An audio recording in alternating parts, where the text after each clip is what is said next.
जनिन में इजराइल का बड़ा हमला हुआ है। ये इस वक्त की बड़ी खबर है। वेस्ट बैंक से ये खबर सामने आ रही है। हमले में कई लोगों की मौत की भी खबर सामने आ रही है। बताया जा रहा है शरणार्थी शिविर पर दरअसल ये हमला हुआ है। ये तस्वीरें आप देखिए, वेस्ट बैंक के जनिन में इजराइल का बड़ा हमला हुआ है। यहाँ शरणार्थी शिविर पर यह हमला किया गया है। हमले में कई लोगों की मौत की खबर भी सामने आ रही है।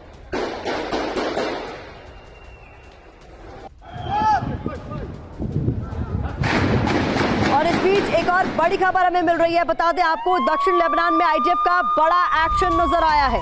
खबर दक्षिण लेबनान से सामने आ रही है, जहां पर हिजबुल्लाह के ठिकानों पर हमले लगातार जारी है। हमले के बाद धुएं का गुबार साफ तौर पर उठता हुआ दिखा।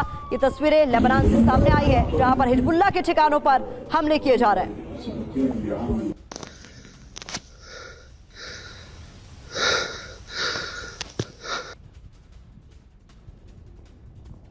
तो ये तस्वीरें दक्षिण लेबनान से सामने आ रही है, जहां आईडीएफ हिजबुल्लाह के ठिकानों को भी टारगेट कर रहा है। तो न केवल हमास बल्कि हिजबुल्लाह पर भी लगातार आईडीएफ की ओर से हमले जारी हैं, क्योंकि लेबनान के फ्रंट से हिजबुल्लाह लगातार आईडीएफ को उकसा रहा है, उन पर हमले कर रहा है।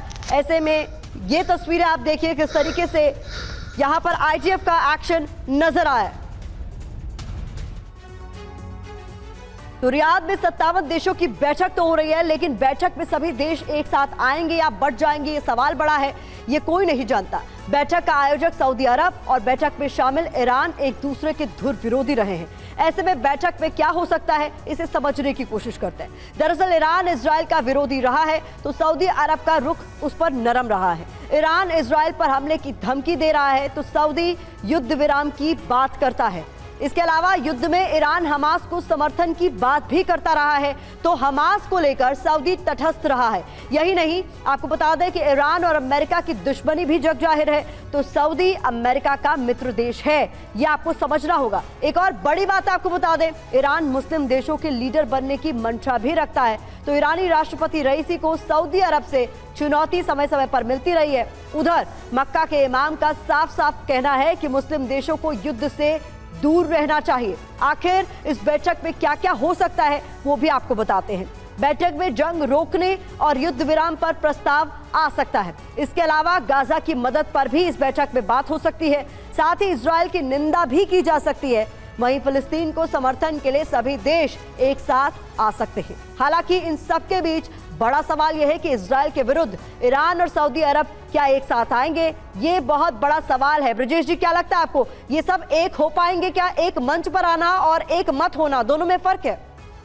बिल्कुल। देखिए, पहले तो हम वॉर की स्थिति देखते हैं तो ये लगता है कि हमास का करीब करीब अंत होने वाला है मिलिटरीली।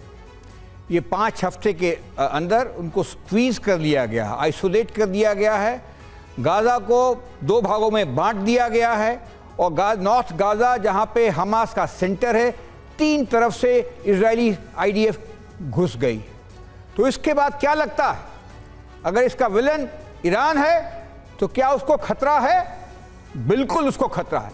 नेक्स्ट स्टेज में मैं देखता हूं, इस युद्ध के बाद में जब हमास खत्म हो जाता है तो दुनिया की निगाहें जरूर ईरान के ऊपर में जाएगी, जिसने इतना बड़ा ट्रबल क्रिएट किया है इंटरनेशनल कम्युनिटी के लिए। बिल्कुल। तो क्या उसके कारण अभी शायद ईरान सब मुस्लिम देशों के साथ में इकट्ठा हो रहा है? क्या पता, शायद या नहीं, समय ही बताएगा। मगर दूसरी तरफ देखिए, वॉर किसी चीज की समस्या का समाधान नहीं होता। बिल्कुल।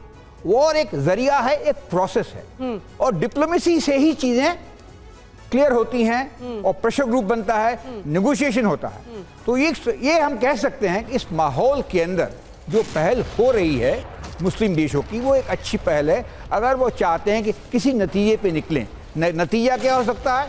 एक, इनको क्या कहते हैं, युद्ध विराम करना, इजरायली डिफेंस सभी फोर्स के उसके ऊपर टर्म्स पे, और दूसरा मोर इम्पोर्टेंटली, ये कहानी शुरू हुई थी फिलिस्तीनियों के होमलैंड से। वो मसला अभी तक शायद खत्म नहीं हुआ है। क्या एक रास्ता निकलेगा आगे में, फ्यूचर में, कि जब फिलिस्तीनियों को एक जगह मिल पाएगी और इत्मीनान के साथ में इजरायली और फिलिस्तीन रह पाएंगे? ये एक मुद्दा है जो अनसेटल है और समय समय पर तंग करता रहा है माहौल को। जी। तो मैं समझता हूं ये दो चीजें शायद। सर यहाँ पर जीवन सर, सवाल मेरा यहाँ पर ये भी है कि इस पूरी बैठक के दौरान एक जो नैरेटिव सेट करने की कोशिश की जा रही है, क्या वो ये की जा रही है कि ये मुस्लिमों की लड़ाई है या फिर ये फिलिस्तीन की आइडेंटिटी की लड़ाई है? जो बड़ा सवाल है वो यही है। बिल्कुल। जो हमें यहाँ से नज़र आता है वो नज़र आता है कि मुस्लिम देश हैं, सब इकट्ठे हो रहे हैं, इजराइल के खिलाफ हो रहे हैं, तो चाहे आपस में मतभेद हो लेकिन उस एक दुश्मन से मिल करके लड़ें, ऐसा हमें सामने नज़र आता है। लेकिन मुझे नहीं लगता कि ये यथार्थ है, क्योंकि यथार्थ ये है कि हर कोई देश अपने अपने सर्वाइवल, अपनी अपनी ग्रोथ, अपनी अपने एम्स और ऑब्जेक्टिव्स को देखता है। इसको देखने के लिए कोई भी एक अकेला चना भांड नहीं फोड़ सकता, इसलिए इन देशों को अपने अपने पावर पॉइंट्स नजर आते हैं। सऊदी अरेबिया को इजराइल और अमेरिका नजर आता है, ईरान को सीरिया, रशिया, चाइना नजर आता है, और जो बाकी दूसरे देश हैं उनको इजराइल, इजिप्ट, सऊदी अरेबिया, ये लोग नजर आते हैं। तो इस तरह जब मैं ओवरऑल देखता हूँ तो मुझे एक्चुअली इस पूरे वॉर को अगर मैं एक नए नज़रिए से देखूँ तो मुझे तीन बिल्कुल अलग अलग ऑप्शंस नज़र आते हैं, वो चाहे आप मुस्लिम वर्ल्ड की निगाह से देखें, चाहे इजराइल की निगाह से देखें। पहला मैं इसको बोलता हूँ option 1, shalom. Shalom Hebrew word है जिसका मतलब है शांति। इसके तहत हमास हॉस्टेजेस को रिलीज कर दे और मुस्लिम वर्ल्ड इस बात को माने, और इजराइल अपने ऑपरेशंस बंद कर दे, यानी शालोम हो जाएगा, शांति हो जाएगी। ऑप्शन 2 मैं कहता हूं डाफना का मीन्स है विक्ट्री। इसके अंदर इजराइल इन मुस्लिम देशों की कोई बात नहीं मानता, क्योंकि उन्होंने अभी तक कोई भी हॉस्टेजेस रिलीज नहीं किए हैं, और अमेरिका के साथ मिलकर के ये अपने हमले और तेजी से जारी रखता है। और तीसरा है ब्रोखियोस का मतलब है ब्लेसिंग्स, कि ब्लेसिंग्स ऊपर वाले की आए, यानी इस रीजनल कॉन्फ्लिक्ट के मेजर देश मिले, विश्व के बड़े बड़े देश